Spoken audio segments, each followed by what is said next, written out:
শান্তি 6/6/2025 মল্লিক। বাবা বলছেন, মিষ্টি বাচ্চারা, ভবিষ্যতে উচ্চ কুলে আগমনের আধার হলো পঠন পাঠন। এই পঠন পাঠনের মাধ্যমেই তোমরা বেগার টু প্রিন্স হতে পারো। প্রশ্ন: গোল্ডেন স্পুন ইন মাউথ দুরকম ভাবে প্রাপ্ত হতে পারে, কিভাবে? উত্তর: 1. ভক্তিতে দান পুণ্য করলে। 2. জ্ঞানে পঠন পাঠনের মাধ্যমে। ভক্তিতে দান পুণ্য করলে রাজা বা ধনীর ঘরে জন্ম নেয়, কিন্তু তা হলো পার্থিব জগতের। তোমরা জ্ঞানে পঠন পাঠনের মাধ্যমে সোনার চামচ মুখে নিয়ে জন্মাও। এ হলো অসীম জগতের কথা। ভক্তিতে পঠন পাঠনের দ্বারা রাজত্ব প্রাপ্ত হয় না। এখানে যে যত ভালোভাবে পড়ে সে ততই উচ্চ পদ লাভ করে। ওম শান্তি। মিষ্টি মিষ্টি হারানিধি বাচ্চাদের আত্মিক পিতা বসে বোঝান। একে বলা হয় আধ্যাত্মিক জ্ঞান।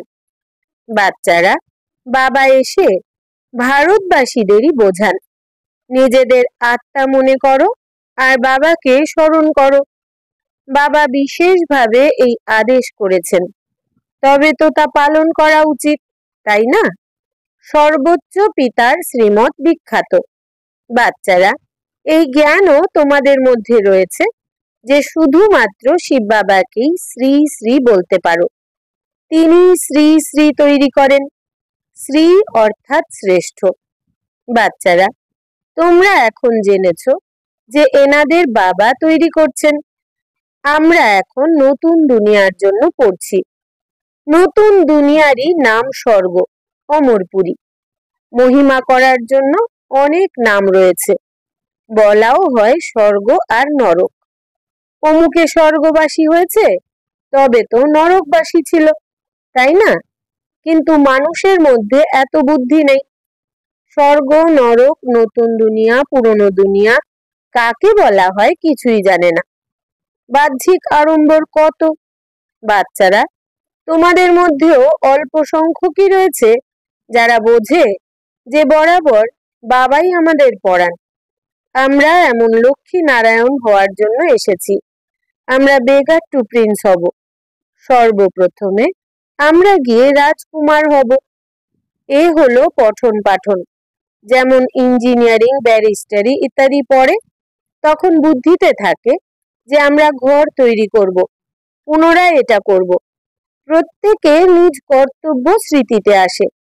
বাচ্চারা, এই পড়ার মাধ্যমে তোমাদের গিয়ে অতি উচ্চ ঘরে জন্ম নিতে হবে। যে যত বেশি পড়বে ততই অতি উচ্চ ঘরে জন্ম নেবে। রাজার ঘরে জন্ম নিয়ে পরে রাজত্ব করতে হবে। গায়নও করা হয় গোল্ডেন স্পুন ইন মাউথ। এক তো জ্ঞানের দ্বারা গোল্ডেন স্পুন ইন মাউথ প্রাপ্ত করা যায়। দ্বিতীয়ত, যদি ভালোভাবে দান পূর্ণ করে তাহলেও রাজার ঘরে জন্ম হবে। তা হলো পার্থিব জগতের। এ হলো অসীম জগতের। প্রতিটি কথা ভালোভাবে বোঝো। কিছুই বুঝতে না পারলে জিজ্ঞাসা করতে পারো। নোট করো যে এই কথা বাবাকে জিজ্ঞাসা করতে হবে। মুখ্য হলো বাবাকে স্মরণের কথা। বাকি যদি কোনো সংশয় ইত্যাদি থাকে তবে তা তিনি ঠিক করে দেবেন। বাচ্চারা এও জানে যে ভক্তি মার্গে যত দান পুণ্য করে তাতে ধনীর ঘরে জন্ম নেয়। কেউ যদি খারাপ কর্ম করে তবে এমন জন্ম লাভ করে তাও বাবার কাছে আসে। কারো কারো তো এমন কর্মবন্ধন রয়েছে যে সে কথা জিজ্ঞাসা করো না। এসব হলো অতীতের কর্মবন্ধন। রাজারাও কেউ কেউ এমন হয়। কর্মবন্ধন অতি কঠিন হয়। এই লক্ষ্মী নারায়ণের কোনো কর্মবন্ধন নেই। ওখানে হলো যোগ বলের দ্বারা রচনা। আমরা যখন যোগ বলের দ্বারা বিশ্বের রাজত্ব নিতে পারি, তাহলে কি সন্তানের জন্ম দিতে পারবো না? পূর্বেই সাক্ষাৎকার হয়ে যায়। ওখানে এ হলো সাধারণ কথা। খুশিতে বাদ্য বাজতে থাকে। বৃদ্ধ থেকে শিশু হয়ে যায়। মহাত্মাদের থেকেও শিশুদের অধিক সম্মান দেওয়া হয়, কারণ সেই মহাত্মা তো তবুও সারা জীবন অতিবাহিত করে বড় হয়েছে। বিকারকে জানে। ছোট বাচ্চারা তো তা জানে না, তাই মহাত্মাদের থেকেও উচ্চ বলা হয়। ওখানে মানে স্বর্গে তো সকলেই মহাত্মা। কৃষ্ণকেও মহাত্মা বলা হয়। তিনি হলেন সত্যিকারের মহাত্মা। সত্য যুগেই মহান আত্মারা থাকে, তাদের মতন এখানে কেউ হতে পারে না। বাচ্চারা, তোমাদের অন্তরে অত্যধিক খুশি থাকা উচিত। আমরা এখন নতুন দুনিয়ায় জন্ম নেব। এই পুরানো দুনিয়া শেষ হয়ে যাবে। ঘর যখন পুরনো হয়ে যায় তখন নতুন ঘরের জন্য আনন্দ হয়, তাই না? কত ভালো ভালো মার্বেল ইত্যাদির ঘর তৈরি করা হয়। জৈনদের কাছে প্রচুর অর্থ থাকে, তাই তারা নিজেদেরকে উচ্চ কুলের মনে করে। কিন্তু বাস্তবে এখানে কোনো উচ্চ কুল থাকে না। উচ্চ কুলে বিবাহের জন্য ঘর খুঁজতে থাকে। ওখানে কুল ইত্যাদির কোনো কথা নেই। ওখানে তো একটি দেবতা কুল রয়েছে, দ্বিতীয় কিছু নেই। এর জন্য তোমরা সঙ্গমেই অভ্যেস করো যে আমরা এক পিতার সন্তান, সকলেই আত্মা। আত্মা হলো প্রথমে, পরে শরীর। দুনিয়ায় সকলেই দেহ অভিমানী হয়। তোমাদের এখন দেহি অভিমানী হতে হবে। গৃহস্থ জীবনে থেকে নিজের স্থিতিকে পাক্কা করতে হবে। বাবার কত সন্তান, কত বড় গৃহস্থী, তাহলে অনেক চিন্তাও থাকবে নিশ্চয়ই। এনাকেও পরিশ্রম করতে হয়। আমি কোনো সন্ন্যাসী নই। বাবা এনার মধ্যে প্রবেশ করেছেন। ব্রহ্মা বিষ্ণু শঙ্করের চিত্রও তো রয়েছে, তাই না? ব্রহ্মা হলেন সর্বোচ্চ। তবে ওনাকে ছেড়ে বাবা কার মধ্যে আসবেন? ব্রহ্মার কোনো নতুন জন্ম হয় না। দেখো তো, তাই না, কিভাবে এনাকে অ্যাডাপ্ট করি। তোমরা কিভাবে ব্রাহ্মণ হও এসব কথা তোমরাই জানো, অন্যরা আর কি জানে? তারা বলে যে ইনি তো জহুরি ছিলেন, এনাকে তোমরা ব্রহ্মা বলো। ওরা কি জানে যে এত ব্রহ্মা কুমার কুমারী কিভাবে জন্ম নেবে? এক একটি কথাকে কত ভাবে বোঝাতে হয়। এ অতি রহস্যময় কথা, তাই না? এই ব্রহ্মা ব্যক্ত আর উনি অব্যক্ত। ইনি পবিত্র হয়ে অব্যক্ত হয়ে যান। এ কথা বলে আমি এই সময় পবিত্র নই, এমন পবিত্র এখন হচ্ছি। প্রজাপিতা তো এখানেই হওয়া উচিত, তা না হলে কোথা থেকে আসবে? স্বয়ং বাবা বোঝান যে আমি পতিত শরীরে আসি, তাহলে অবশ্যই এনাকেই প্রজাপিতা বলা হবে। সূক্ষ্ম লোকে তো বলা হবে না। ওখানে প্রজারা কি করবে? ইনি ইন্ডিপেন্ডেন্টলি পবিত্র হয়ে যান। যেমন ইনি পুরুষার্থ করেন, তেমন তোমরাও পুরুষার্থ করে ইন্ডিপেন্ডেন্টলি পবিত্র হয়ে যাও।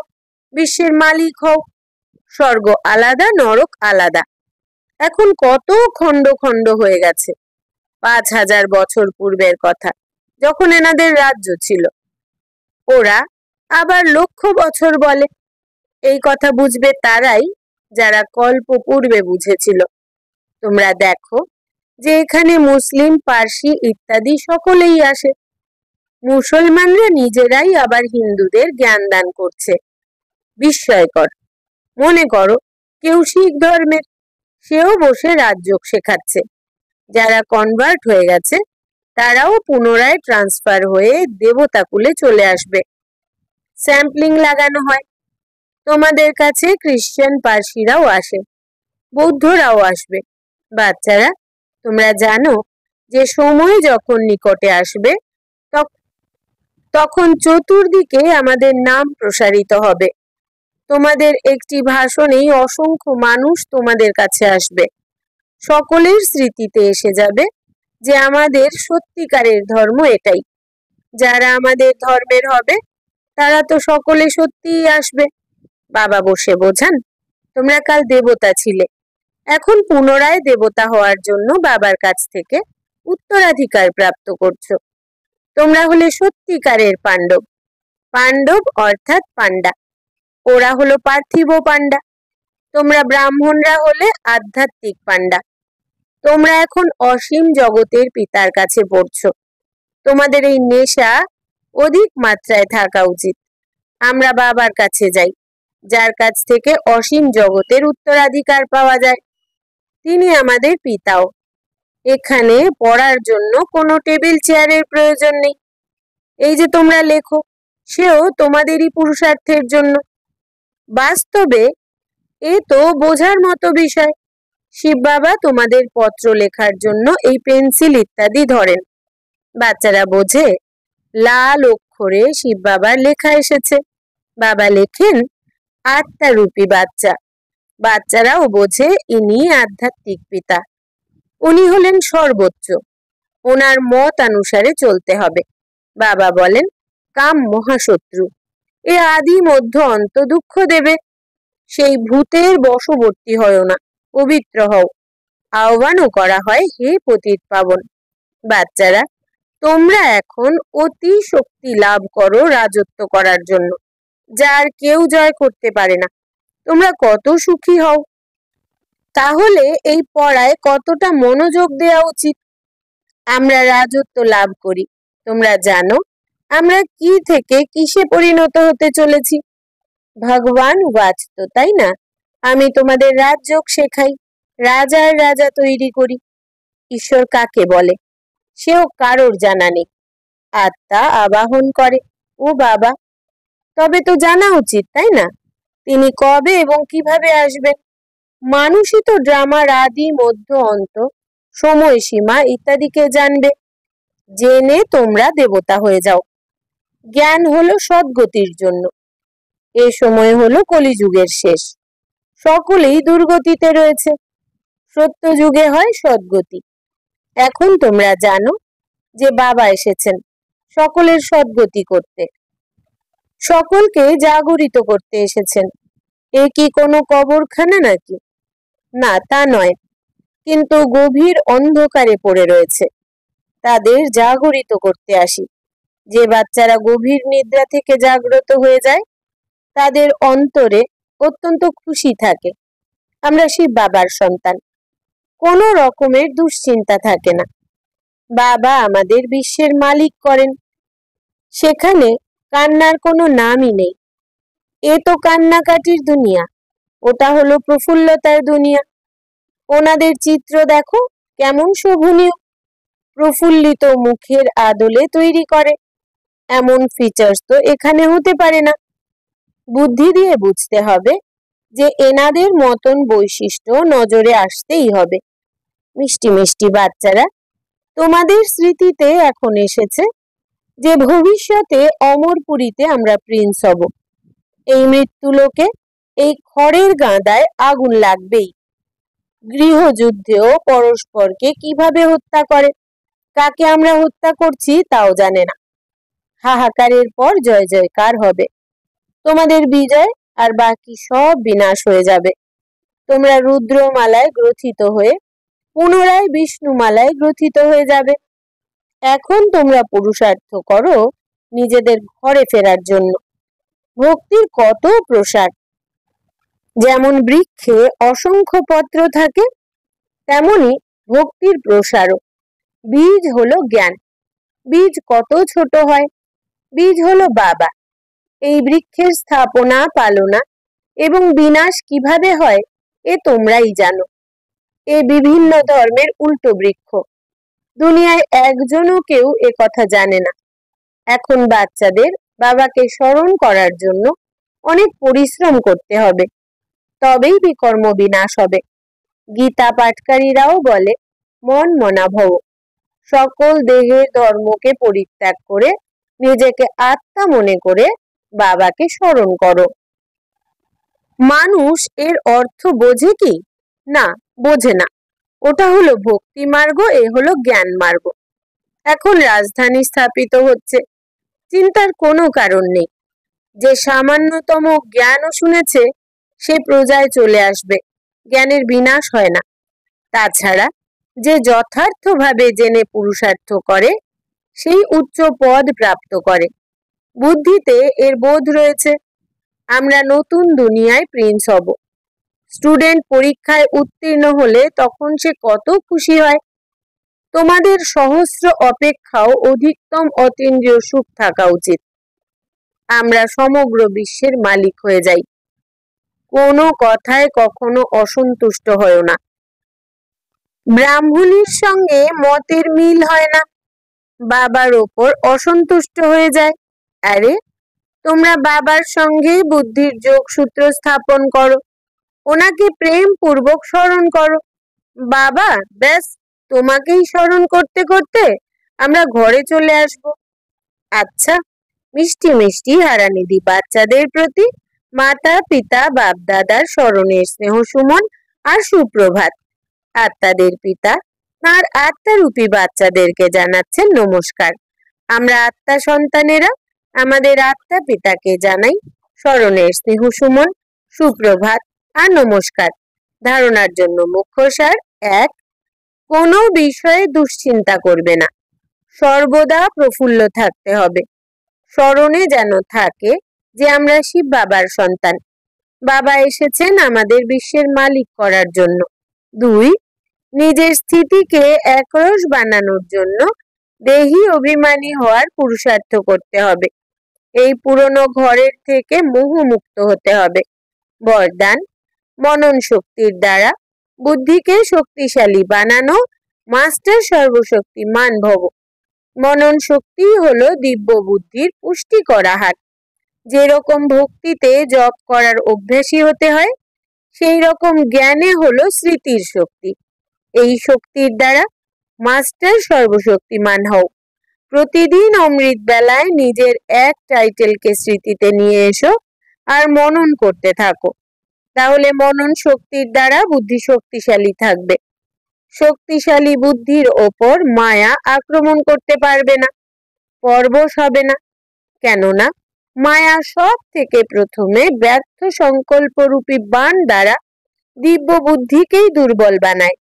এই দুর্বলতার থেকে বাঁচার সাধনই হলো মনন শক্তি।